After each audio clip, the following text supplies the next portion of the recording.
त्यावेळेला सांगितलं तरी चालेल लता मंगेशकरला स्वतःला सलील चौधरीचं रेकॉर्डिंग असेल त्या दिवशी प्रचंड टेन्शन आलेलं असायचं आणि ती हृदयनाथला नेहमी सांगायची बाळ आज माझी कसोटी आहे.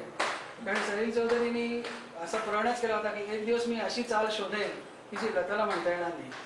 पण सलील चौधरींनी कबूल केलं की ती जिंकली आणि मी हरलो. अशी एकही चाल मला बनवता नाही आली जे तिला म्हणता नाही.